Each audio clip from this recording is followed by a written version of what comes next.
Hello, AGP learners, and welcome to this live stream where we're going to be showing you the various different online consultation platforms that currently exist in general practice, what they're doing, how they're doing it, and how they can help you out there in primary care.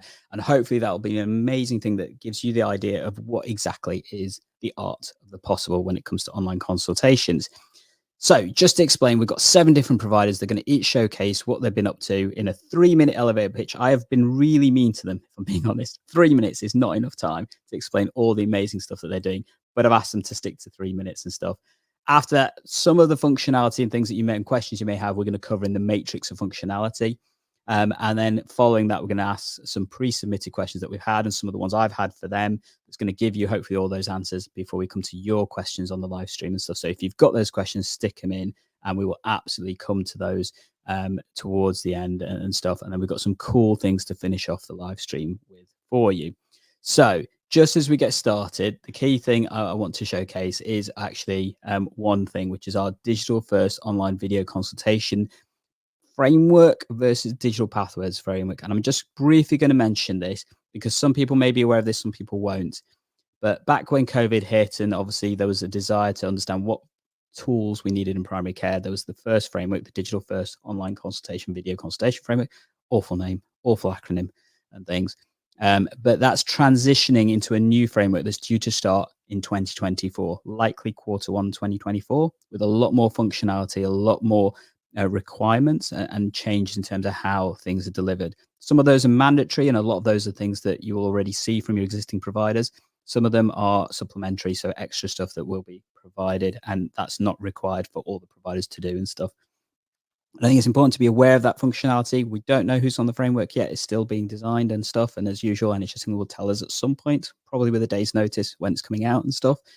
But I thought it was important to cover that and make it aware that there are differences that you may see currently from the providers we've got and also from what may happen in a few months' time. But hopefully this will give you a really good guide as to what all these amazing providers can and are currently doing for general practice and primary care and everything else. So to get started, we are going to jump in with our providers first and foremost. And I'm going to bring on our first provider, which is Carmelo from Rapid Health. How are you doing there, Carmelo? Good, thanks. Good, thanks. Happy to be here. Yeah, awesome. So I'm going to leave you to give us our 3-minute elevator pitch. When we're getting close towards the time, you'll see me pop back up on screen, but the screen's all yours, Carmelo. Lovely, thanks. Thanks to all of you for taking time out today to listen. I want to start with the problem at the heart of general practice that the NHS is hoping to solve. And that is, how can we improve access to primary care without increasing practice workload? The NHS, as Hussein's just mentioned, will be mandating that suppliers meet a set of minimum requirements. And that means that all suppliers must have the same base features to be on the framework supplier list. So rather than focus on features that all suppliers will be mandated to provide next year, what I want to do is use the time today to explain our unique approach to solving the problem. And most importantly, what it means to patients, practices, and the overall health of the NHS. So currently, an online consultation form needs to be reviewed by the practice once it's been submitted by a patient. Most approaches to online consultation will typically increase demand the longer access is switched on. And that's why we see that most practices in the country switch their system off at some point during the day. Additionally, patients often see an online consultation as a deflection tool that delays access. And this can further increase patient anxiety, which drives behaviors such as manipulating form responses, sometimes submitting multiple requests, and often phoning the practice after submitting a form. The reality is that driving demand online typically increases workload because someone at the practice needs to action it.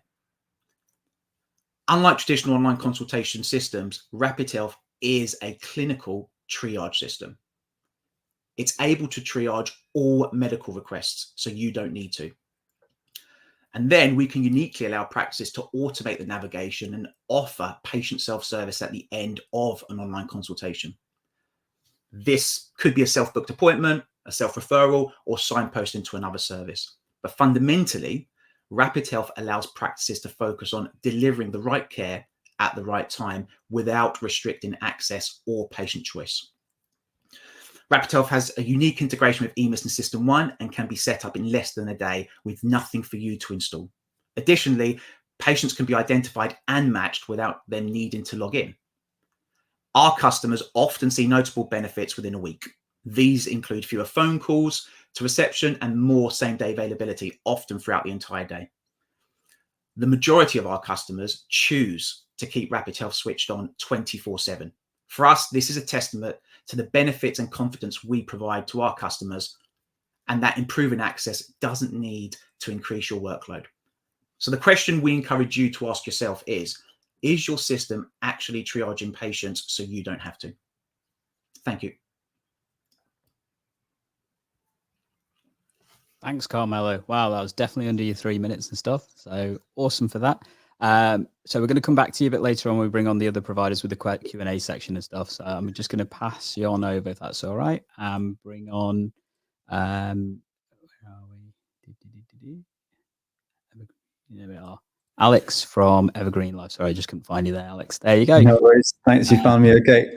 No problem. So the screen is yours, Alex. I'll give you 3 minutes starting now. Thank you. So hi, everyone. Start by saying that on average, people living in the UK endure 22 years of ill health, which is not only bad news for individuals like all of us here, but it also puts an enormous amounts of pressure on our healthcare system. At Evergreen Life, what we're doing is we've got a big focus on prevention of illness in the first place by empowering people to take control of their own health. This means getting people to use the Evergreen Life app so that they can do things like curating their own personal health record, follow personalized wellbeing advice, and submit requests to their GP practice. So today I'd like to talk about Evergreen Life's primary care workflow system, which is also known as Ask My GP. It's used by some of the best GP practices in the country to achieve some of the best outcomes. In fact, the DHSC's primary care recovery plan was published earlier this year, and it featured the Evergreen system as the shining example of how to do total triage. Now, I think we get extremely good outcomes because we treat the implementation of the Evergreen workflow tool as a transformation exercise. So we sit down with you, we engage all stakeholders, and we map out how you would want the system to work for you. And then we help you deliver that. Now, this leads to really high patient satisfaction, really high levels of efficiency. So roughly 3/4 of requests are created by the patient themselves online. Half of requests are resolved via messaging, and the vast majority of requests are actually resolved in a matter of hours. Now, thanks to this efficiency, we've heard from practices that were looking to hire locum GPs, but instead they implemented Ask My GP and then ended up not needing those locums at all. We can also do some really cool stuff at PCN or ICS level. So PCNs, what they can do is pool their resources so that all, for example, musculoskeletal requests going into local practices instead go straight to the PCN's physio instead. There are plenty of other examples of what you can do. And that means that practices and PCNs can make the best use of their multidisciplinary teams and the mix of skills available to them. So with Evergreen, you get a total triage system that works for you and how you want to operate. We'll work very closely with you, whether you've used the triage system previously or whether this is all new to you. So if you'd like to hear more about our features, particularly what we have on offer to ICSs and PCNs, or if you'd like to hear more about our work in AI, or if you'd like to hear more about how we go about implementation, then please get in touch and be delighted to have a quick intro call or do a full demo. Thank you.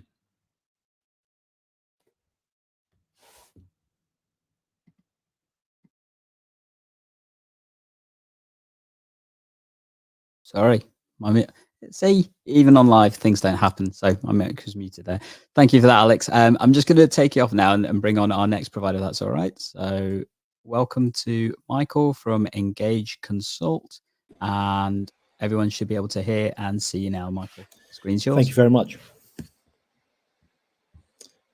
So hi everyone, my name is Michael from Engage Health. We've been working in primary care now for over 20 years. You might even know us as Wigglyamps, or even seen me at different conferences over the past decade. We've got a lot to cover off today, so the following is just a fraction of what we offer. So Engage Consult is being used across the UK and is available now. It's accessed through the practice website or the NHS app, and also has integration with NHS login. You can contact your patients via push notifications, SMS, batch messaging, video. But the most frequent request we get is, how do I make this work for my practice? That's why Engage Consult is fully customizable and configurable. A great example of this is our demand management tool. Demand management isn't just about turning the system on and off.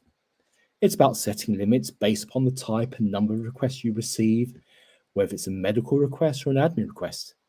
It's about offering a safe route to your patients outside of these hours. It's allowing you to decide who can send you information, and in particular, what information they can send to you. It's about putting you back in control.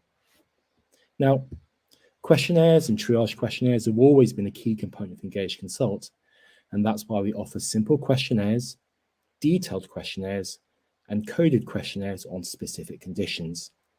They're also super helpful in understanding why patients are contacting the practice, allowing you to provide care navigation. So we've taken that concept one step further, and that's why we've developed our own build your own questionnaire functionality. So practice can create their own clinically coded questionnaires, and because we access the latest SNOMED coding, we'll always be using up-to-date information. And once you've built your questionnaire, you're then free to use them throughout Engage Consult at no additional cost.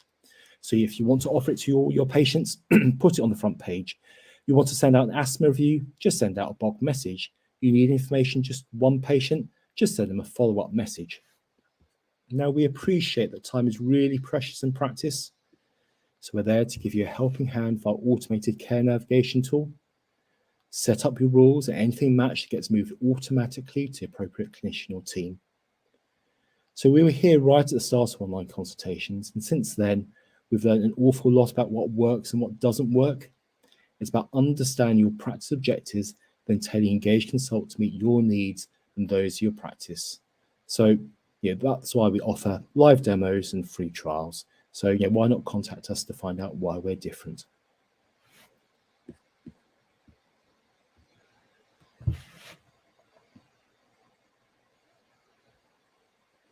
Thank you for that, Michael.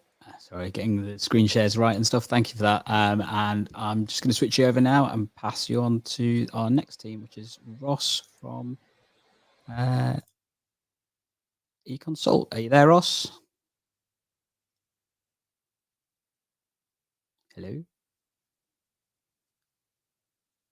I think we've lost Ross for a second. I'm just going to swap us around then. In that case, then I'm going to bring on Gareth. Where are we? There we go. So slight change in plans there, Gareth. The screen's yours, and give me 2 seconds and I will get your screen share up there. There we go. It's all yours. Hi everyone, I'm Gareth from Blinx Healthcare, and I'm here to talk about the Patient and Care Optimizer. Paco GP is part of our suite of products, and it's an end-to-end solution for primary care. Let's look at how it can help with OCVC. We start with the patient journey, where they select the service or the help they want. In this case, they're on the digital front door, and they select, I want some medical help. They're given guidance, all configured by you. Information guides the patient along until they receive the health form. They complete the form on any device, and they can add, as you can see, their answers, but also attachments, photos, videos, documents, voice notes, etc. Once the patient's ready, they submit it back to you. So let's follow your journey. You're a healthcare professional. It arrives in your Paco inbox, and you can see here we've got a number of health forms. You review all the data that the patient's passed you back.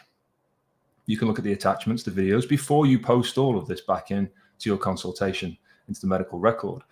Add codes, add comments, and even book a slot, which will capture the activity for GPAD. And you can see in real time your colleague's availability. So let's disposition now. Send a quick send. It's a direct message or email over to your patient with an invite or maybe a health form. Once you've done all of that, it goes into your consultation. Here's an example with EMIS. Our latest feature is the rocket bar. Let's take a look at the rocket bar. Everything we've just seen, you can manage that journey entirely from one place. You can review and process health forms. You can consult using our quick form functionality, and you can communicate with your patients with quick send. So how do I configure all of this? Well, I've got a flexible set of tools, such as the health form designer, where you can drag and drop, you can put your SNOMED codes in, and you can build any form, anything you need. Once you're happy, you preview it and you publish it, and it's available for use on your digital front door or to send out to patients individually or en masse. Care navigation or digital front door configuration is just as easy. You go and you control the flows, the pathways, the language, the pop-ups, any videos, and the timing. So here we're going to show you an example where we want to remove a care navigation flow from the digital front door. And it's the I have a medical problem and want some help. We've made a change and now it's not there for the patient. And just as easy to re-enable is 2 clicks. 1, 2, and we're done. Go back to the digital front door and that button is there as a pathway for the patient to use. We're now looking at the Care Navigator, which is the staff-led navigation tool, and it's configured in exactly the same way for your staff. So it's flexible, fast, safe, and secure, and you can even pick a theme. Thank you very much.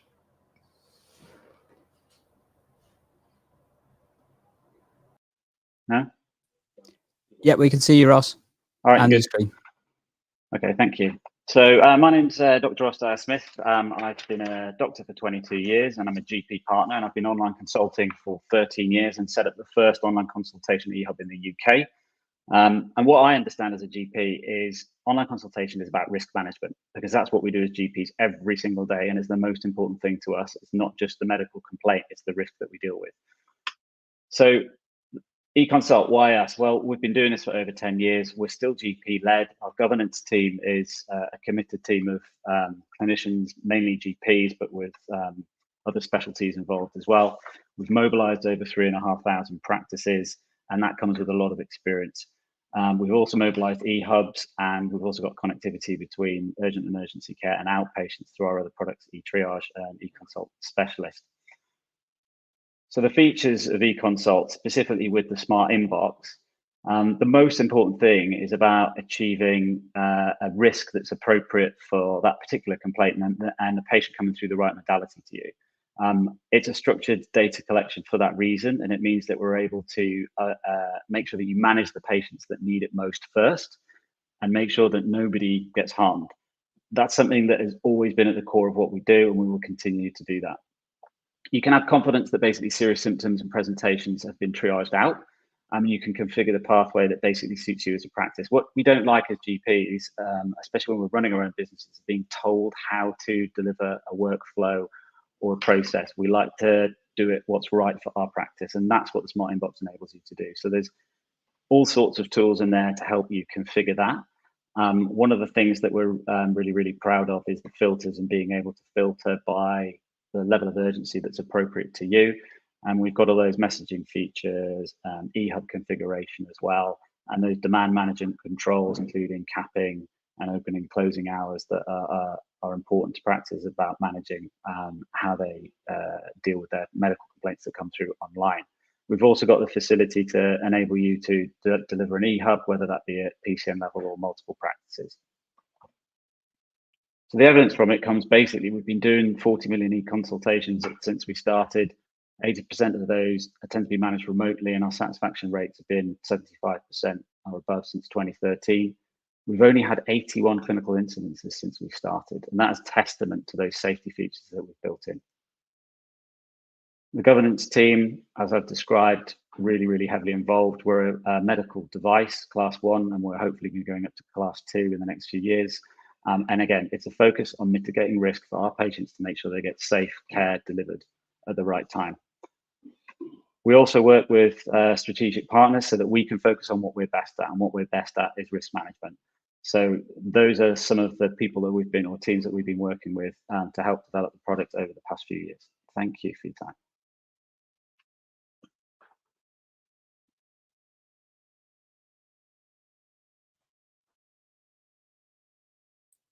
Sorry, I keep forgetting to unmute myself. I will remember at one point. Thank you for that, Ross. It was an awesome pitch, and apologies for the earlier issues with the sound and stuff. As you can see, I'm still getting to grips with doing this properly. So let's swap you over, and now I'm going to bring over Naz from Anima. There we go. So Naz, you are on screen. Hopefully everyone can hear you clearly, and your slides are there as well. Go for it. Brilliant. Thank you so much. So hi everyone, I'm Naz from Anima, and I lead our customer team here. We don't really talk in terms of online consultation or OCVC. We think of care enablement because ultimately our mission as a business is to make sure that every practice member is enabled to deliver the best care to their patients, right time, first time. So we think about solving two key things. One is the access to care for patients and how quickly they can get to a care plan. And the other thing is the efficacy of that care plan. How appropriate and how quickly was it produced for them? Now, tech has been around for a long time, and we can see all the providers on this call. We've been doing this for about 1.5 years, and we strongly feel that if the tech in the market delivered what it needed to deliver, we wouldn't have capacity and demand issues. We wouldn't have 8 a.m. rushes. We wouldn't have poor innovation in terms of tech. So we're here to kind of disrupt that, and we strongly believe that the tech we're building is what primary care needs because it's shaped by our current teams. So little things like having a clinical urgency when you're looking at requests coming in through the door and being quickly able to pinpoint those ones that need to be seen today versus capturing a full patient history from our patients, understanding what's happening with that request today. Things like scoring an ACT for an asthma questionnaire, or even capturing a GAD-7 or PHQ-9 for an anxiety questionnaire. Auto-routing these to the right clinicians or practice staff members first time. Practices can also configure whether they want things to go to an automatic appointment booking, just from what the patient has put in their presentation. And then we combine this with a bunch of other productivity tools, such as batch messaging, email messaging, one-to-one messaging, and even more exciting things to come, such as automations, and as of this week, document processing powered by our AI. We'd love to hear a bit more about what teams are struggling with and how we can help you. So of course, at the end of this, we'll be delighted to have a conversation. Thank you so much. Awesome. Thank you for that, Naz. And I've definitely remembered to put my mic on this time. So I'm just going to swap you over for our last speaker. So we've got, there we go, Hannah from Accurx. Hello. Now unmuted. Hopefully you're coming through clearly and your slides are there now. Take it away. Perfect. Hello, everyone. I'm Hannah from Accurx. I've worked here for around 2 years. So as you can imagine, I've spoken to a lot of practices as an implementation specialist. And I'm also here to talk to you today about our online consultation tool. Let's get started. First things first, we've heard from all of these practices, countless practices, this appointment first model as it currently stands isn't working. It's been the default medium for decades, but as the population grows and gets older and there's all these other elements of complicated care, things are becoming unsustainable. And we're trying to find that answer. Beyond even being unsustainable, it's also undesirable. And it works on this approach that an appointment is always the quickest and best way to meet a patient's need, which doesn't necessarily leave any room for collaboration. So our goal at Accurx is to put an end to that overwhelm. And what does ending that look like? It means an end to clunky software, things that are unreliable, quite complicated. It means an end to inefficient communication. So heavy reliance on your phone channels and phone lines and patient choices like letters. Also things like first come, first serve systems of inbound. So that hinders patient access and it fuels that future demand by asking patients to either come back or call back tomorrow. And then additionally, we've got that time-consuming admin, things that could be really easily avoided with simple tech. And that's where we come in. So introducing our Accurx Patient Triage. This is our online consultation solution. With this, you can really get on top of that patient demand by funneling everything, all of that inbound, whether it's on the phone, through the app, through the website, all into one inbox. So here we go here.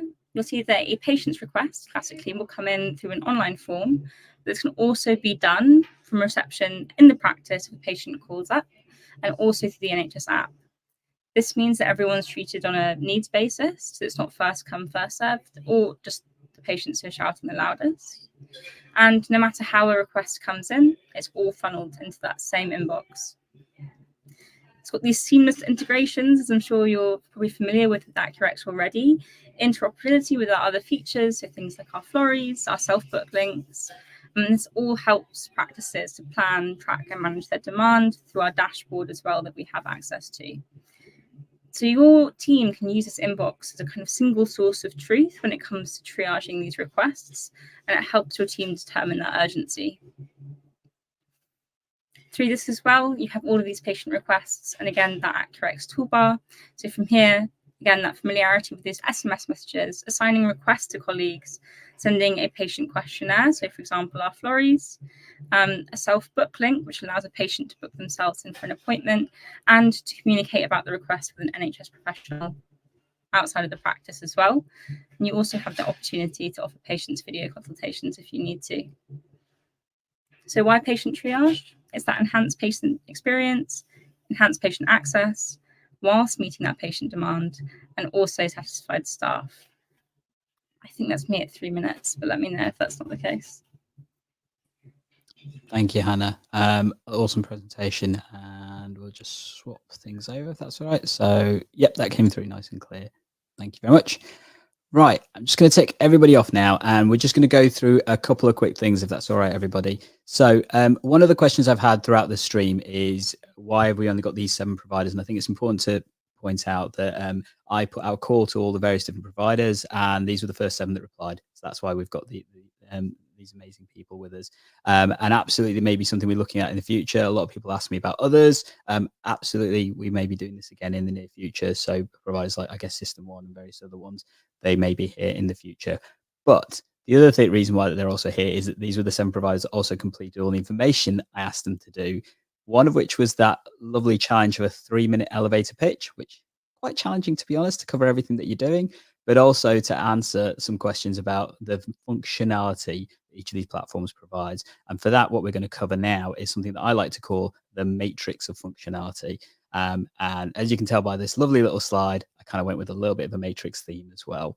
So what is this? Well, this is effectively a comparison of various different functionalities that each of these providers have. It's been provided by themselves, so it's information that they've provided. And to show you what we've got, let's have a little look, shall we? So the first thing I asked them all to look at was integration. So this is covering various different parts of integration with the various platforms. We've got System One, EMIS, Vision, and the NHS app. And as you can see, there's information about how that's working and when that's planned coming up. Some of this is obviously visible there, but I think important to note that there's other functionality that we are going to cover that isn't shown today, and that's because you can get access to it by signing up to the emailing list that we've got. So that's things like messaging, documents, forms, and media functionality that all these providers have. If you want to get access to that, just flash your phone up onto the QR code or go to that short link, and I will be sticking that in the comments in a few seconds so you can access it directly from there as well. Partly I had to trim that out because of time. To go through all of it would have taken ages. And I think the ones that people asked me more to cover were these kind of ones. So things like the team tools that each of the different providers have. Important to note that first one specifically mentioned about AI assisted elements of tools for staff inboxing. There's a difference, I guess, in terms of what AI means in terms of different definitions and stuff, but it was a very broad question. So fair enough. Traffic light systems are how you may use it, so how that can work and support teams and things, and then allocating patient responses and stuff. As you can see, all of our amazing providers do that. Next up was an interesting one, which was cost. Now, as you can see, there's a big old star next to the cost. Now, first of all, that's because this is as of December 2023. Additionally, I've put the cost based on various different populations. So this is extrapolated for the pence per patient per year for many of the providers. And as you can tell, there is a range for some of them. And that's because they provide a range of functionality as well. I think it's important to be aware of that. In addition to, obviously, there's no such thing as a single necessarily price for everything that people do. There's always going to be extra functionality and things that providers can offer you and stuff as well. And then finally, the amount of support. And in particular with the support, we've got things like onboarding, and response times, which, as you can see, are written out there for you to give you a flavor of how each of these providers are providing you response and support, and in particular, the speed at which they can onboard you onto the systems and various other factors as well. As I mentioned, if you want a copy of this to actually go through in more detail, because I can appreciate looking at this on a video interface may not be the easiest way of doing things, then definitely sign up for the email list and stuff. You'll get a copy of that as a PDF spreadsheet thing. It's pretty much as soon as you sign up. In addition, I've collaborated with the Business of Healthcare podcast, who are going to be doing a kind of review of this webinar, and they'll be sending that out to you in addition once you've signed up to that list and stuff as well, in terms of the content, so you can get a full write-up of what all the different things are and stuff from all of our amazing providers today. So we're now going to move on to the question part of this session, and as I mentioned, I had some pre-submitted questions for each of these providers, and these are things that came from various different people, as well as some from myself. And I think we are going to bring on all the providers that we've. Okay, so just so some of my guests unfortunately have muted themselves, so I can't unmute everybody. And what I'm going to do is actually I'm going to ask them to stay muted, because I've just realised that if they all unmute at the same time, we're going to get loads of feedback. So what we're going to do, we're going to go through the different questions that we've got, and I'll ask each in turn, and we'll rotate it around for fun and that kind of stuff. So if you unmute yourself when I come to you individually, the first question we had submitted is the typical time for a developmental cycle. So I'm going to start off with the way that it is on my screen. So can I go first to Alex from Evergreen Life, please? Sure. Yeah. Nice and easy one to start with. So it's 2-week sprints that we do, which I suspect is quite typical across the tech landscape. Of course, if there's anything urgent and clinical, then we've got the flexibility to push that. 2 weeks allows us to really ensure that we've got all the documentation that we need, so that we've informed our clients about any changes that we've tested thoroughly. And yeah, the way that we develop is in consultation with our clients. So in particular, we've got quite a lot of clinicians on our team, and obviously like quite a good tech team. So between us, we can develop what's requested by our clients. Thank you, Alex. So next up, I'm going to go to Ross. If you're going to mute yourself, Ross, and take it away. Right, you hear me all right? Yep. Yeah, good. Yeah, so again, similar, so fortnightly sprint cycle. So pretty much every release will have some changes that are either patient or practice facing in some way. But the development cycles depend on the size of the project, really. So the Smart Inbox, for instance, took 7 months, multiple APIs, several rounds of user testing, witness tests, all that stuff. And another example would be the urgent redirects, which we put in there, which is a response to sort of the post-COVID boom in volumes and sort of maturing the user base who wanted to accept more urgent cases. That took about 6 weeks, including sort of development and tests. So it varied on the size of the project. Thank you, Ross. Same question to Carmela then. Typical time for a developmental cycle? Yeah, sure. So we have monthly releases of new features, depending on the type of feature. If it's anything to do with a bug fix or clinical safety or something that is urgent, that can be expedited. But typically our customers see new meaningful features on a monthly basis. Cool. Thank you. Next to Hannah. So typical time for a developmental cycle? Ours is 6 weeks. So we have a planning week where we'll kind of scope it out, speak to everyone, see what we can do to change the product. Sometimes we also have like treat weeks in between, and release some fun fixes that are easy to do quite quickly. Awesome. Thank you. Michael, time for a developmental cycle? Yeah, so I guess in common with most providers, so around 2 weeks. So we listen to you. Development is very much driven by our customers. So whilst it might take 2 weeks for the work itself, actually it doesn't take into account the alpha testing, the beta testing that we do with our customers, the user testing. Anyone who joins our webinars gets early access and insights in terms of what we're doing. We also have a public roadmap, but we release little and often. So every 2 weeks you'll see an improvement. But one critical thing that we do, especially around bug fixes or clinical safety issues, we have the facility to do release updates immediately, but also without downtime as well. So you don't have to necessarily wait until the weekend or the evening to push out these critical features as well.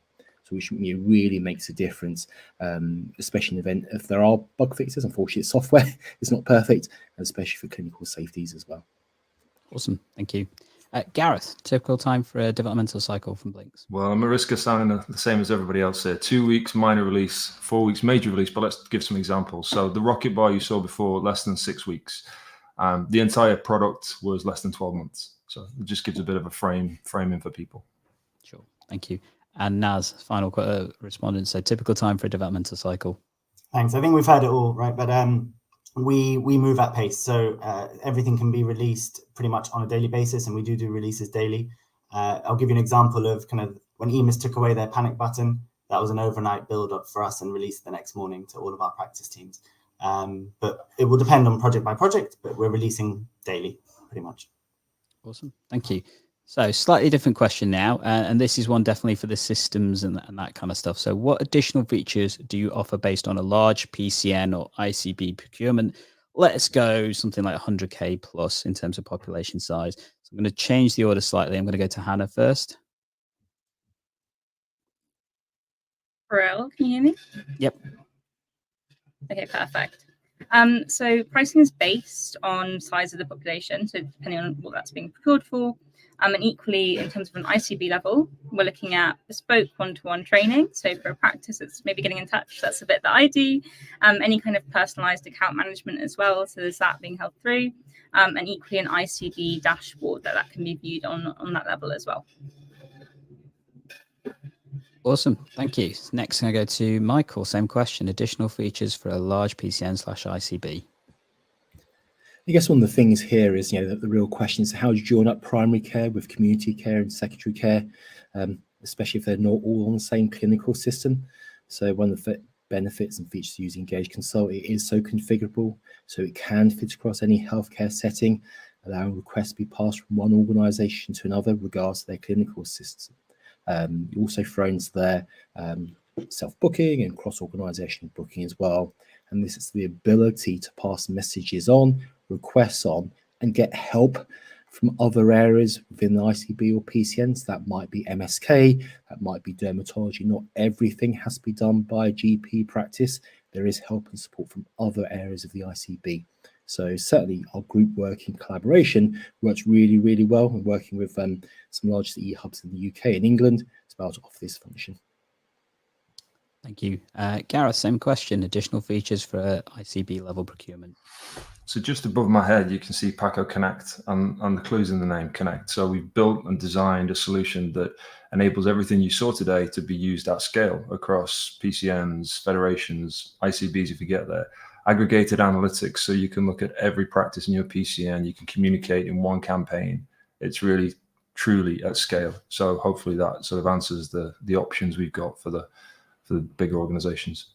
Okay, thank you. Now, same question, additional features based on a large PCN or ICB. Thank you. Yeah, so similar, I guess, to what Michael and Gareth have been talking about. So everything you saw me kind of screen share earlier can operate at a PCN or an ICB level, and we've got several instances of that already. But the core thing here is how do we connect practice teams with their PCNs, with their community health services, with all the other service providers to provide that connected care. Ultimately, you'll be able to take a patient into a hub and book them into any site that's connected up into one single Anima hub, if you will, and deliver that network-wide care at scale. Awesome. Thank you. Alex, same question. So additional features for a large PCN or ICB. Sure, I'll rattle through a few, but as I mentioned, there was network capabilities. So we've got pathways where an ICB or a PCN can pool their resources and make sure that demand at practice level can go to centre, and then any outcome is written back to the patient's original practice record. We can do population health. We've got an app which is free to your whole population, and you can therefore do things like preventing demand, stratifying risk, remote monitoring, picking up undiagnosed hypertension, for instance, is one of the examples that we've gone through. Demand and resource management. So you've got really good reporting at a population health level. And we also provide solutions beyond just workflow. So we work in secondary care as well. We provide clinical services. For example, we've reduced dermatology waiting lists from 33 weeks to just a matter of hours in some ICBs. Thank you. Ross, same question. Additional features for a large PCN or ICB.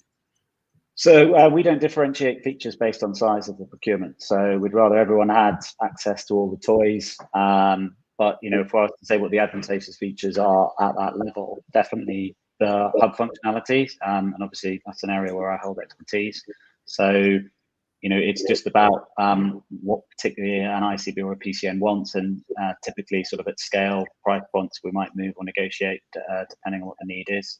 But our aim is always to try and give everybody all the toys. Awesome, thank you. And finally, Carmelo, additional features for a large PCN or ICB. Yeah, sure. So our products, fundamentally, whether you're a PCN, federation, or GP practice, has the same features. But as a PCN or ICB or a federation, you're potentially able to offer a single front door to an entire population, but with the ability to aggregate capacity, whether that's local or at a network level. So, for example, you might have an enhanced access contract.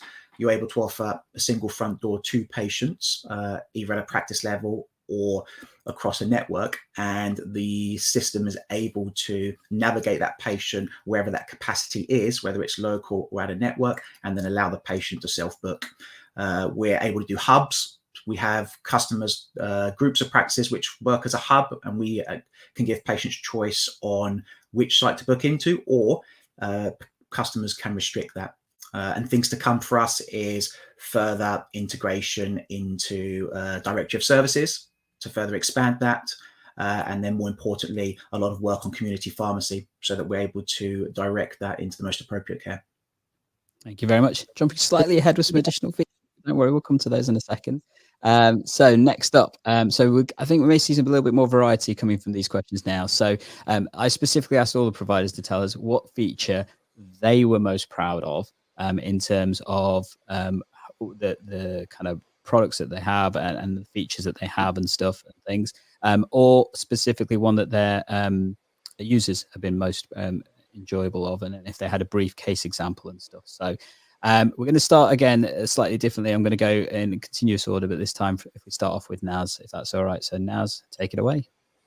Oh yeah, this was a tough question for us to think about and answer, actually, so it got us thinking. But I think what are we most proud of as a business is pretty much any feature that we ship, it's because it's a customer has asked for it. Right? We don't go away thinking, oh, it'd be great if we could do this. No, we build because customers have asked for it. But I think if we look at what's been the biggest push from us as a team, in probably about 3 to 4 weeks, we built a whole document processing module that was released out and with our customers now. I think we're just proud of what we were able to achieve based on feedback that we saw. So we worked with a couple of practices and PCNs on the development of that product, and got it out in kind of record time for our development. So really proud of that one. Thank you, Naz. Next, can I go to Alex? Thanks. Yeah, I think it was originally phrased as a feature or case study. So I've gone for a case study just because I think there are plenty of we'll be talking about plenty of different features as we go along. But for us, what we're most proud of is the outcomes that we see, because we think that's a sign of how well Ask My GP is implemented.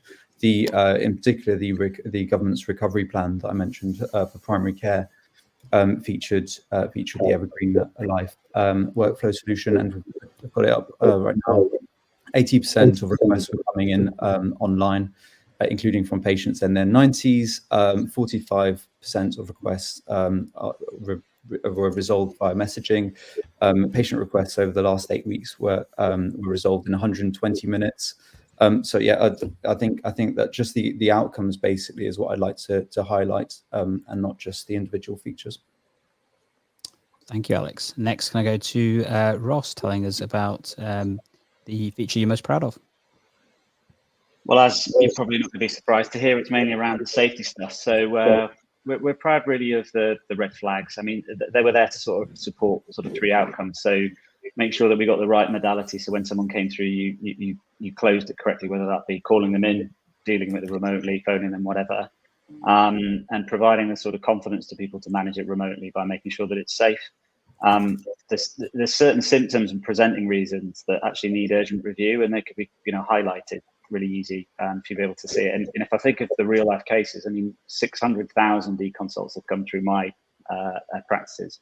And the one that I'm probably most proud of is the suicidal patient that consults sort of late in the day. If they write anything in the free text box, it immediately flags up to them where to seek help, the Samaritans, and where they can seek help immediately at that time.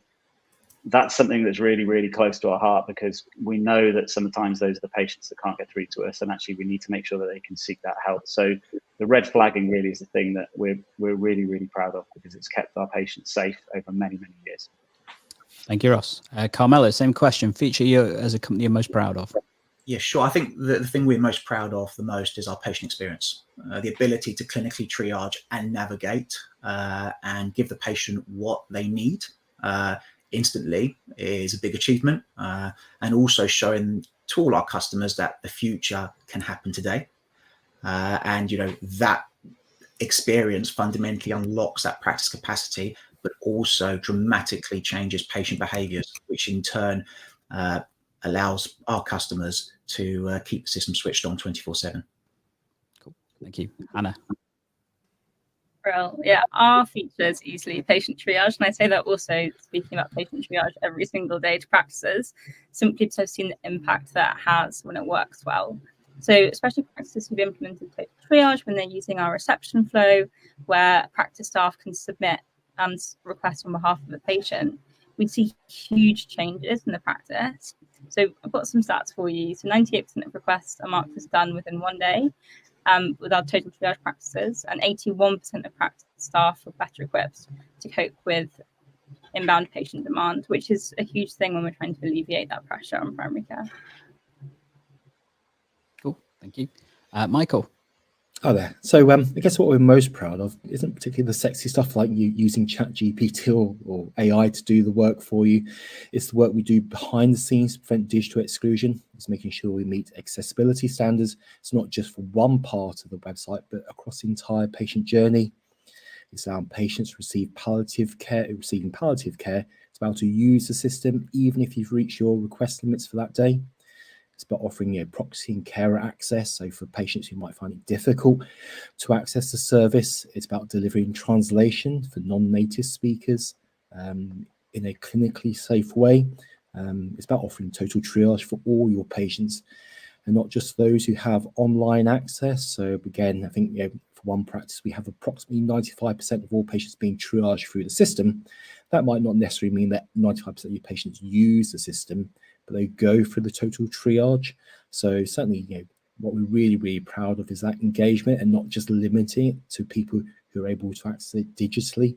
So for us, it's providing that true interop across primary, secondary and community care without everyone using the same clinical system.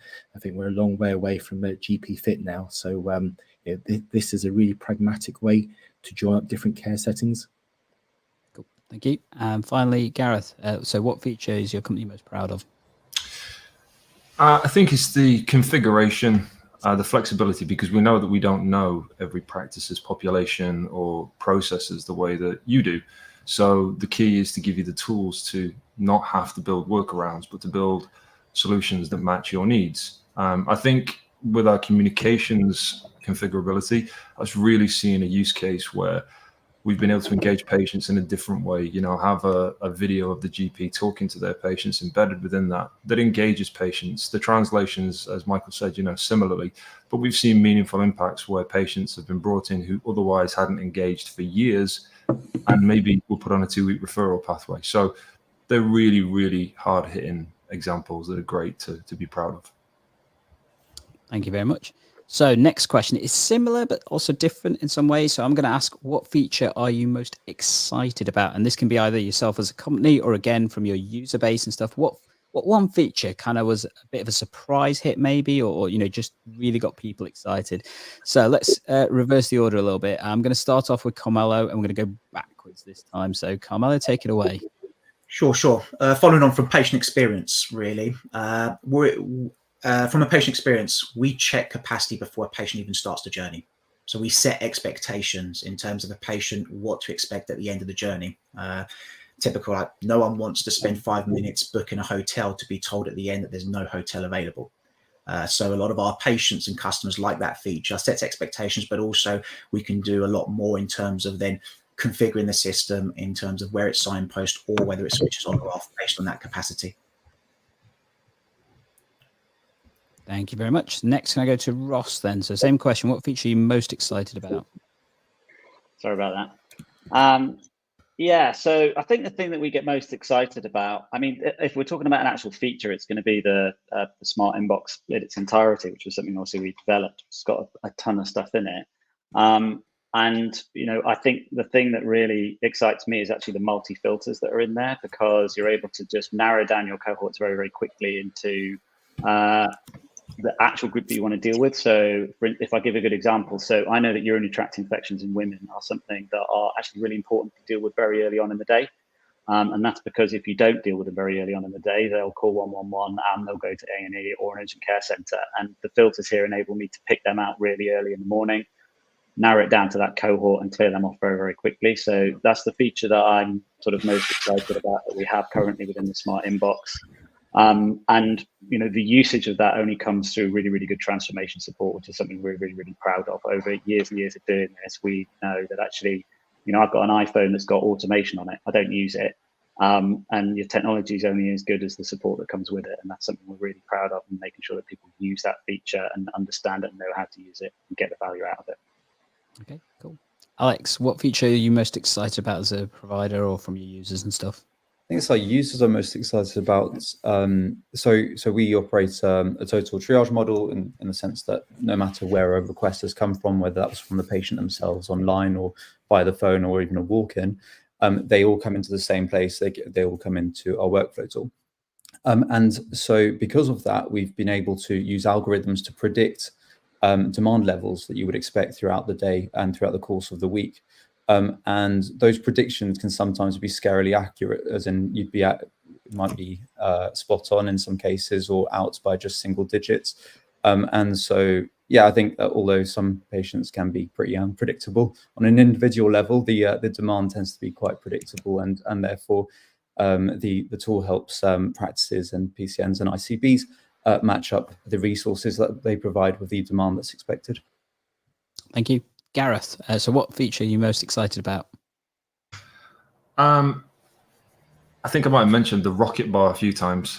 With a name like that, I've got to be excited about it, obviously. But I think generally, you know, the speed at which the system functions when you're dealing en masse with the amount of data that we can is great. But personally, you know, most excited about is the mobile element of this. You know, we've enabled consultations mobile to post back in. So if you're doing home visits, care home ward rounds, trying to make that ease of use for you know, healthcare professionals out there in the jobbing world. Thank you.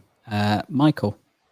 Hi. So we offer translation in DrGandalf, which allows non-English patients to submit requests in their own language, but the request received by the clinician is translated into English.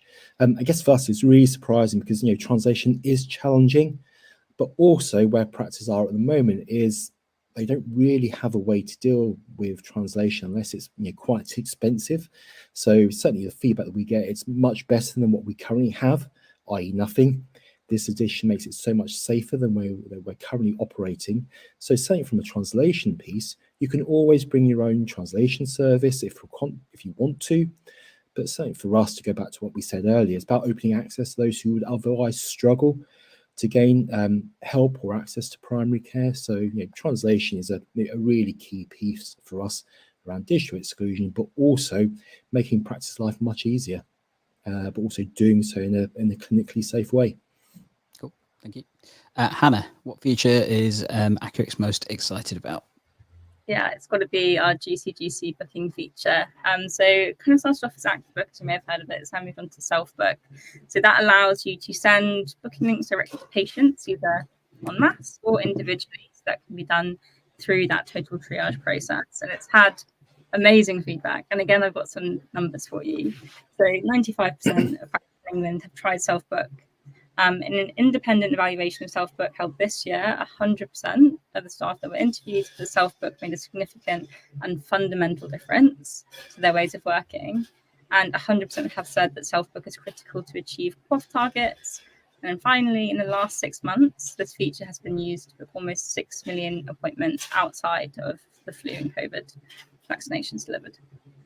Cool, thank you. And finally, Naz, feature that Anima's most excited about. Thank you. It's funny because everyone has said a feature that I was going to say. So yeah, we have I was going to say translations. I was going to say self-booking. I was going to say the integration. But I guess what I'll go with is that connected care of the platform. So one feature that connects everything together, giving practice teams that single operating system, right? So whether it is the triage, whether it's cross-booking, whether it is self-booking, or being able to translate, but being able to do that all in one single platform is what we're most excited about. Thank you. Okay, so I'm having a slight problem. My mouse has decided to die on me, which is not a good thing to happen when you're trying to coordinate a webinar, is it? So I'm going to try and do this without a mouse, which is going to be fun. So next question. I can't bring it on screen, so I'll try and fix that as someone's talking. But it's a slightly more challenging one, which is, what is it that you need to improve upon? So, you know, I think it's a challenging question to ask people to look introspectively. But what is it, that honest thing that you know that as a company, actually, we need to do a little bit better on that particular area and stuff? So this time, shall we start with, let's go back to the beginning, shall we? So we start with Alex, if that's okay. Sure, yeah. I guess charging a mouse is probably one thing that you'd improve on. Yeah, definitely. So we've got a roadmap which we're following, but I think the key thing that I wanted to emphasize was about how keen we are to prevent demand from arriving in the first place. So we've had a lot of focus on what we do when a patient's request comes in, or as they're creating that request, but actually being able to prevent that demand from arising in the first place is something that we'd like to focus on. So we're doing some risk model work where we're showing that we can predict cardiovascular risk using AI within the population without needing actually to do physical health checks in the traditional way. So we're hoping to do more of that.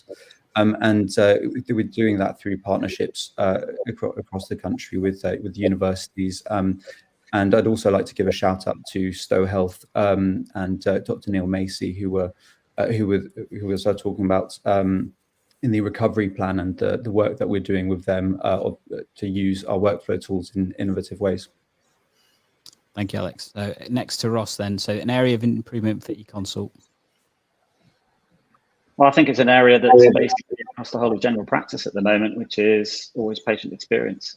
So we're always balancing risk versus patient experience versus clinical efficiency. And it's not simply product linked that's, you can have sort of demand management features, turning things on and off, but actually, we want people not to be using that. So much of what we do is around ensuring our transformation teams go out there, look at sort of the standard operating procedures on a practice to try and drive that patient experience and make sure that there's repeat usage and making sure they know how to give a patient a positive experience. It's not just about the technology, it's how you even speak to patients when you write to them. We teach people, things like, how to use empathy when you reply to patients. That impacts patient experience. It's not just about the technology, but our satisfaction rates are regularly above 75%, but our target's 85%. So that's what we're aiming for, and that's what we want to improve, and that's what drives us every day to try and get better at it whilst mitigating the risk all the time.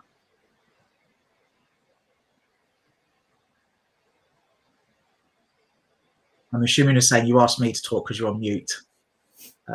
Sorry, I've got my mouse fixed, if that's any help though. So yes, my question was, what area do Rapid Health feel that they need to improve on? Yeah, for us, a focus area of improvement right now is to enhance our communication capabilities. So key areas there is, adding intelligence to communications, two-way communications, and then further, again, extending that patient experience and also how we help practices to manage that demand in the safest and most effective way. Thank you. Hannah, same question. So area improvement for Accurx. Bro, yeah. I mean, we have like a real strong culture of like looking to improve things and continue to improve in Accurx. So this is a great question for us. The first thing that comes to mind though is to be reporting on usage. So practice usage, whether that's SMS fragments or whether that's outcome reporting. We want to gather that data so people know what they're doing and how that's working and how people can benefit from that knowledge as well. Thank you. Michael, what can Engage Consult improve on? So I guess, whilst we deal with appointments every day for our patient check-in screens, patients haven't historically been able to book appointments for Engage Consult. But for our new partnership with Hero Health, I'm excited to say that we're working on our appointments functionality, and it's just been launched. So it allows patients to book their own appointments. Practice can invite patients to book seasonal vaccinations, and I guess especially with large PCN ICB deployments in mind. Patients can also book appointments across different organisations as well. So, as the speakers here have said, look, it's great passing information from one organisation to another. It's great they can book, appointments with organisations themselves. But as I said, I think a large part is appropriate use around primary care. So, especially around that triage functionality. I guess this is why questionnaires are really important to get to the heart of why a patient wants to contact the practice, and especially what we can do to try and help patients not to contact the practice as well. So the GP shouldn't be the first point of call for the vast majority of complaints. So what can we do to improve around that and provide patient education and patient engagement so that GPs, unfortunately, don't end up being a standard response to any patient complaints. So certainly for us, it's not just demand management, it's actually how we look at that demand in the first place.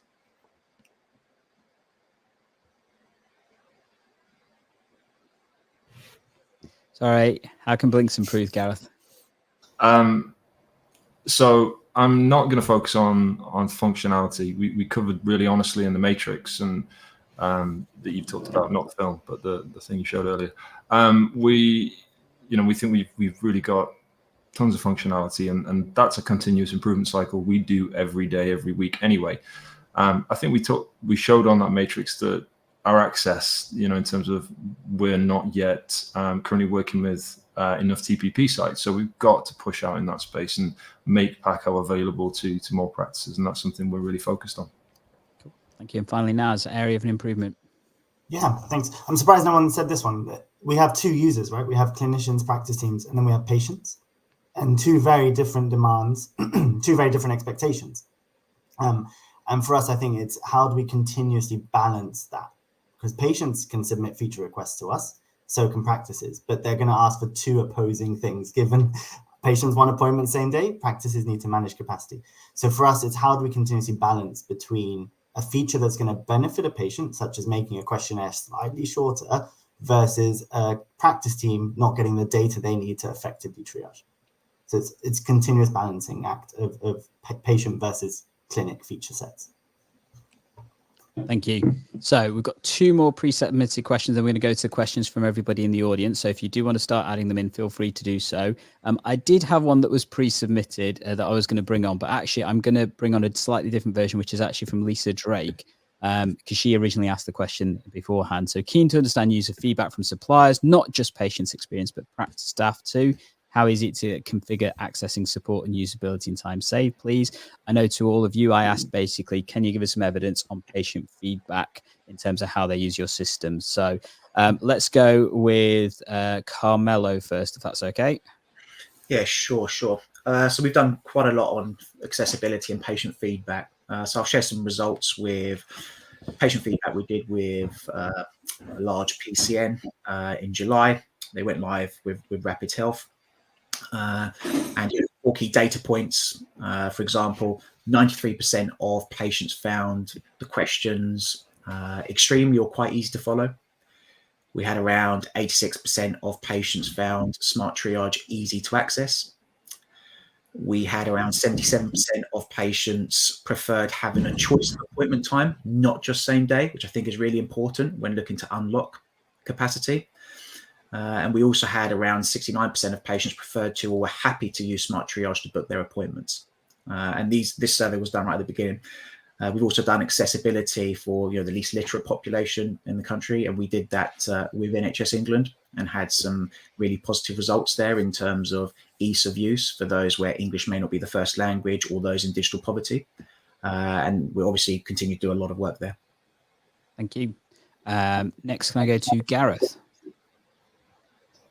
Yes, I think the easiest example for us was we launched, I think it was 12 sites and across 120,000 patients on the digital front door in three days. So it was a day a piece. So in terms of ease of use, we got a lot of great feedback in terms of the ease of turning that solution on and giving a solution digitally for online consultation. So that's probably the one that springs to mind. Certainly been some patient feedback around the the translations and the engagement generally, but the one that stands out for me is that. Thank you. Naz, can I go to you next, please? Of course. So I think to cover both those questions, the one from Lyndon and this one, onboarding wise, we can get a practice up and running in a day in terms of the technology and the onboarding.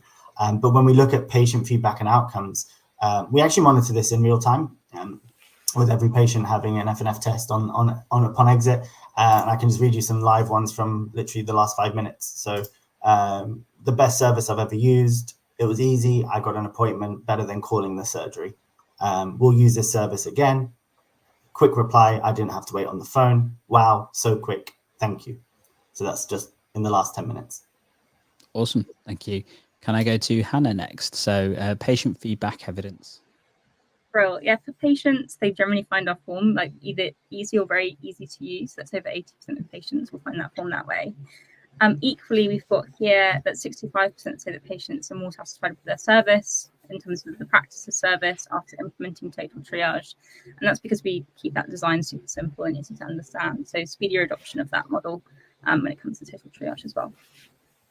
Thank you. Alex, can I go to you next then, please? So patient feedback evidence. Sure. So yeah, we capture friends and family at the back end. So that's all collected on behalf of the practice, and some of the recent launches we've seen the patient feedback go from 40% satisfaction to roughly 80%. So doubling, which is just incredible. We find on average though that roughly 80% of patients rate their experience as better than before.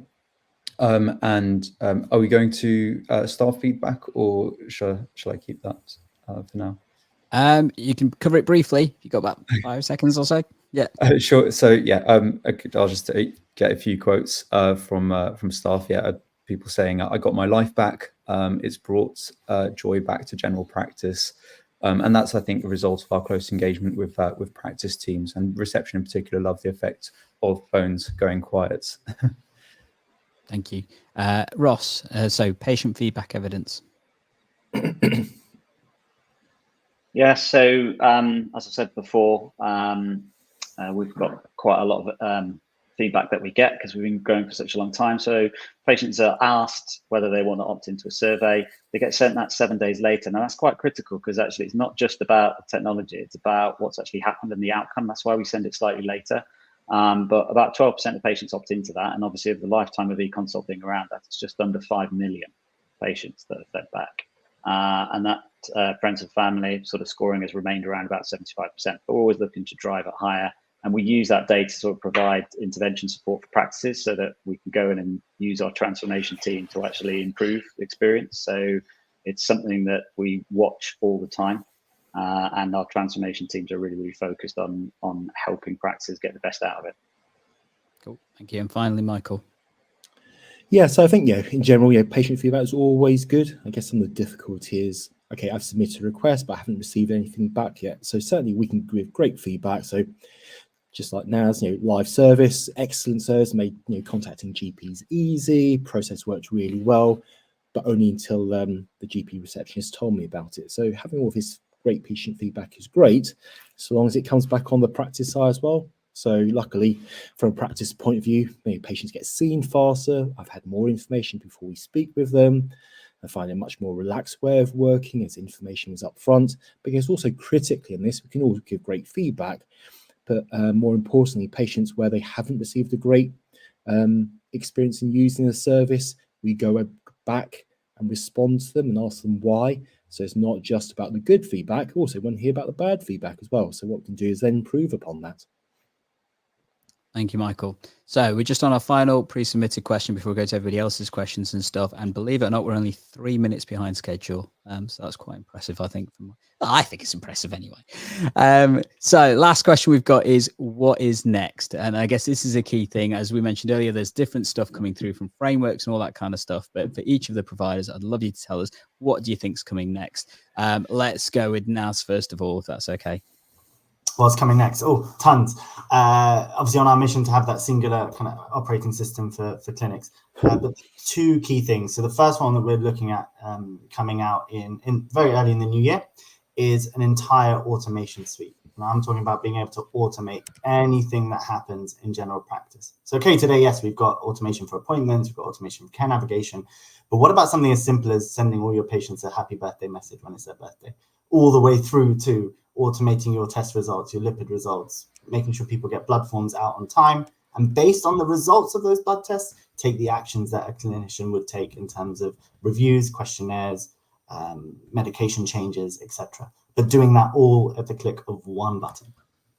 Awesome. Thank you. Gareth, so what's next for Blinx? Well, we've got ICE integration as a single entity as a patient, but also on batch. That'll be coming very soon. EPS will be in the second half of next year. So this will obviously be a big game changer for us. But we're looking at other things like wait list and caseload management, which is really going to help the whole experience with the triage and health form processes. So yeah, lots to look at and lots more than I've just mentioned there, but watch your space. Thank you. Can I go to Michael next? So what's next for Engage Consult? Yeah, so at the start I mentioned that we've been supporting primary care for over 20 years now, especially for our patient check-in screens. Here we have approximately 80 million check-ins over that time. So what we'll be doing is integrating Engage Touch, our check-in product and arrivals product, with Engage Consult, allowing patients not only to check in for their appointment, but also answer any questions whilst they're waiting as well. So whether they are QOF questions, whether they are updates to records or demographic questions, and also combining it to allow patients to be called in, but also after their appointments to have follow-up done as well. So bringing those products closer together, I guess very unique in having physical products within practices. So whether that is a check-in screen or indeed stuff such as BP monitors or weighing scales. Cool, thank you. And Hannah, what's next for Accurx? Yeah, also lots for us, as a lot of the stuff that we're doing is user-led and driven by user feedback. So speaking to that reporting piece that I touched on earlier, but also booking improvements, like one of the most loved features. So things like the ability to book with a specific clinician or across org booking, so across organizations, batch emails as well, so rather than just batch SMS, and equally some big improvements to the inbox still to come. Awesome, thank you. Alex, what's next for Evergreen Life?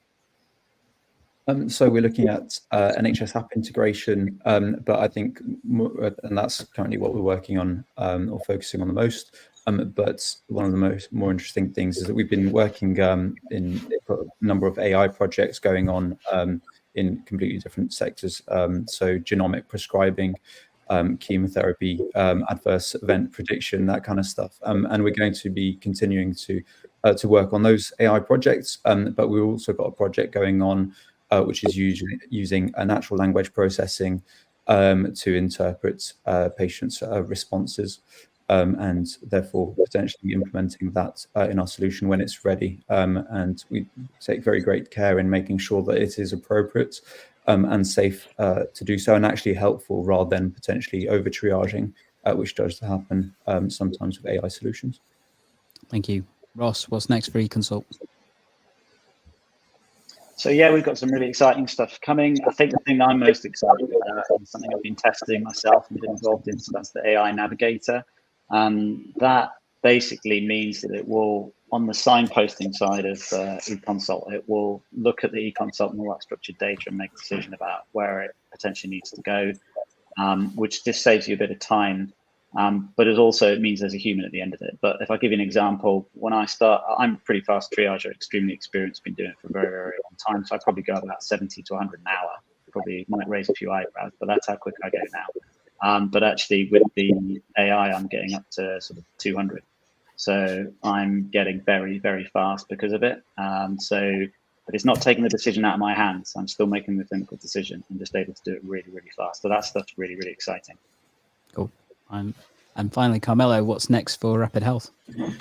We're looking to solve another elephant in the room, which is standardizing triage across all channels. So there's a lot of folks obviously online channels, but what happens to those people on the phone? So In Q1 next year, we're going to be launching Smart Navigator, which is specifically designed for receptionist teams, call centers, or anyone who needs to handle care over the phone.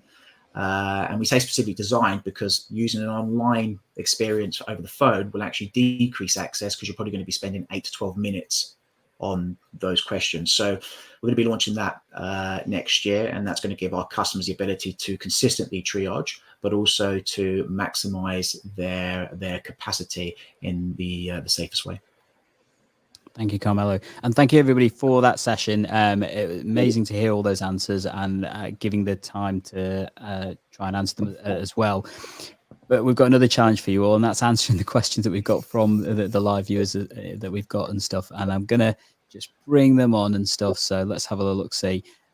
So first up, I've got from Gil Suter. Can we limit patient communication in this? We cannot afford any software to become, in the patient's eyes, a back and forth channel with a clinician. Software needs to be submission and one response. So I guess I'm going to take that into how can we streamline the way that patients communicate with the practices? Because obviously there's a focus on online consultation, but actually patients use other routes as well. How do you see that we can streamline those communication pathways as best as possible? I'm not going to pick every question, so let's mix it up a little bit. So shall we first of all go to Hannah, if that's okay for that one? Yeah, absolutely. So great question, Jill, and you absolutely can with Accurx. So in terms of the SMS responses, they can only respond when you allow them to respond. So it's just a tick of allow response. It's a one-time use, so it's the same is true for self-book as well. Equally, with our patient triage form, the online consultation one, you can set both caps, whether that's admin or to do with medical, and put those limits on yourself, and that's completely within the control of the practice. You can control your own hours and things like that also. So all up to you. Cool. And can I ask the same question to Ross as well, please? I mean, the key to this is getting all the right information first time, which is what we major in. So, we do obviously have those features to make sure that you can allow a response or not, but also we're making sure that you're collecting enough information in one go to give you the opportunity to either put that patient in the right appointment that they need or solve the problem remotely there and then. So that's how we deal with that problem, and we're proud of the features that enable that. Good question, Jill. Thank you. And finally on this one, can I go to Naz? I think Hannah has covered most of it as well there, and Ross, but to answer Jill's specific question, yes, in Anima you can limit it to just the one submission, message, and response. But it is down to also what Ross said. If we can capture the right information up front, first time, it reduces any need for back and forth. If we're relying just heavily on just free text answers, patients can either put a one sentence or they can write you War and Peace, and then it's hard to get the right information to make a clinical decision. So how do we streamline by condensing as much as possible questionnaires that give clinicians the information up front? Okay, cool. So next question I've got is from UK Phil 78. What level of patient adoption for your digital channels do you achieve on average? So I'm going to try and get through everybody on this one, and I'm going to ask if you can be brief as possible for that reason, because I think it's important to hear this from everybody actually. So if you can start with Alex first. So what level of adoption for your digital channels do you see on average? 75%. Awesome. That was brief. Ross. So it depends on the practice, of course, but we're looking, over the time period that I've been using it, over 10 years, about 80% of our patients have come through it at some point. Okay, thank you. Carmelo? We're seeing numbers of around 80%. Thank you. Hannah? Yeah, again, stressing that this is very dependent from practice to practice, and so changes wildly. So any figure I give wouldn't necessarily be accurate. But we have tools that allow you to promote that, so whether that's a poster, website banners, changing the phone lines, telephony lines, things like that, and have them available to you. Okay, thank you. Michael? Yeah, as I said, the level of patient adoption really depends upon appetite and wanting to change. So we work really closely with practices to transform how they view online consultations. It's not just another thing to do. It's there to help provide support for the practice. So certainly for those who really embrace the product, we've seen adoption rates of up to 95%, where all patients, 95% of patients being triaged through Engage Consult. That's not necessarily everyone coming in via Engage Consult, but certainly the practice is using Engage Consult as a total triage tool. So again, as part of this data exclusion, actually, It's not just first come, first serve, or people who shout the loudest. It's there to act as a way for the practice to manage that demand. Cool, thank you. Gareth, so what percentage come through the digital route? Yeah, I'm gonna proudly say 70% plus here, because being the lowest number there doesn't worry me, because we're talking about completion of a health form actually coming back into the inbox. Whereas what data we're capturing around the drop-offs and what point in the drop-offs, we're not even including that number. So we're able to then help the practices use all that configuration to really fine-tune the digital front door to increase that number sort of practice by practice. So it's a really ever-evolving process, which is great. Thank you. And Naz, finally. Very similar to what Gareth has just said, actually. So it's between 70 to 75%, but that is completed questionnaires back into triage, coming from online. Okay. And I'm going to summarize one of the other questions we've had. So how many of the providers, so I'm going to do it slightly differently. So hands up if that's all right. Pre-made responses for common conditions. Have you got any tools to help practices and teams manage that for patients and stuff? So can I just get hands up if that's all right? Okay, thank you. And we've had another one, which I'm not quite clear on how it was. So which online consultation providers have accepted NHS funding for surgeries to use? Now, I think that's all through the funding basis through ICBs. Am I correct in that? So it's the NHS funding comes through the ICBs to support providers from being used by individual practices. I've not heard of any other schemes that work. Is that correct from everybody else's perspective? That's how I understand it, yes.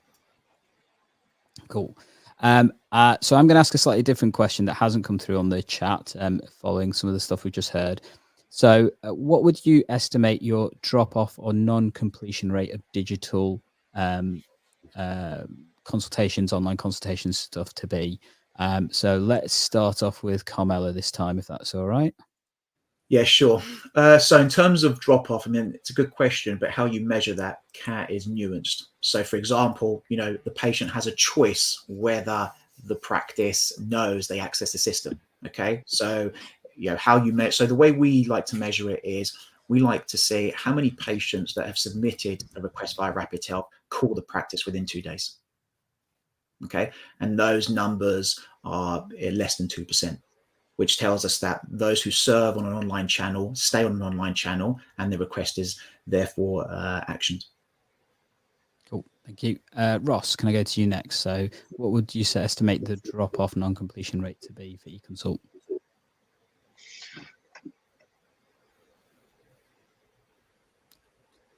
I think you're on mute.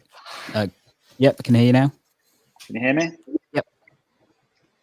So yeah, I mean the drop-off rates have varied over the years, and again it's practice to practice and depending on the complaint and what they're actually coming through with. But it's been about the sort of 20-30%, and it depends on whether they hit. That also includes people who hit flags and then don't carry on and to complete. But one of the things we've been working on is over the past sort of 12 months, we've managed to reduce that by about 14% with some of the product enhancements that we put in place. And again, we're kind of trying to focus on sort of high quality data that we get through. So again, it's this balance between medical risk and the ease of patient access. That's what we're trying to juggle the whole time. Cool. Thank you. Alex, can I go to you next? So there was a paper published earlier this year, completely independently of us, and the peer-reviewed data of our solution showed that people stay online. Yeah, as I mentioned, 75% of requests are submitted online, and that patients who have used online as a method then come back again because they presumably because they've had a very good experience the first time. In terms of bounce rates, we're very, very low percentage. Thank you. Hannah? Yeah, our form has a completion rate of 96%. So that's once they've confirmed they don't have any red flag symptoms, which is the first step on the page. Thank you. Michael? Yeah, I guess, similar to Ross, it depends. So, patients submitting admin requests, we have very little dropouts in admin requests, but also on medical requests as well. We do see that rate go up because of the medical requests. So that's why I've done some of the work around our simple questionnaires versus our detailed or advanced questionnaires.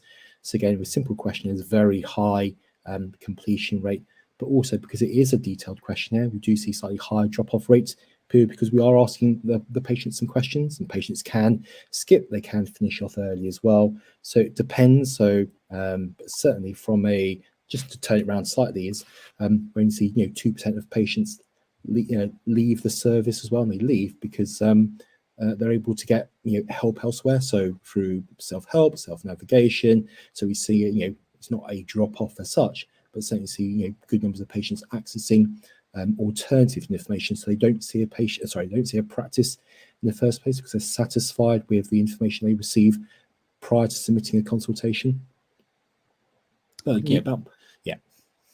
Cool, thank you. Gareth? So I'll keep it really simple. For those of the patients that actually get to a health form or actually, an action, it's 90% completion. But in terms of the total, I said it before, it was 70, so there's a 30% theoretical drop-off. Now, we're being pretty hard on ourselves there because that could be anybody turning up to the digital front door. At that point, they're not a validated patient. But still, our aspiration is to get that up. So, yeah, I would say it's the 30%.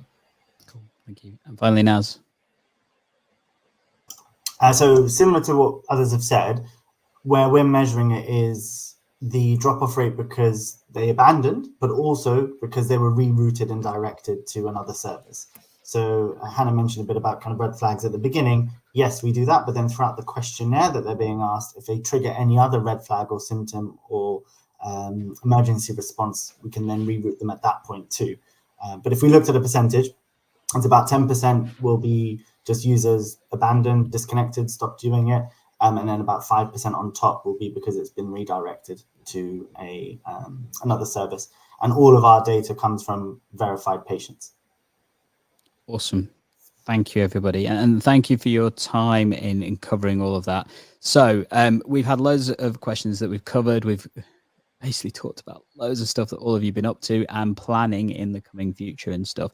I think what I would like to just briefly cover for the EGP learners right now is just we've got a couple more things just to come, so don't disappear before you all start doing that because we're not finishing just yet. But one thing I will point out is that if you did want more information about various other things that are coming up on the channel and various other things, so if you have a look right here, will probably be a video telling you about the cloud-based telephony systems coming up, because that's going to be a big framework coming up soon. If you want to have a look at here, you've got some digital tech stuff coming up, and coming up right here is going to be a stream with another provider that's going to be interesting for all of you to see. However, what I would like to show all of you right now is that we have had some really cool feedback from all of our EGP learners on the stream, and there's one comment in particular I'm going to bring on just because I think it's awesome. So it sounds like you'll get some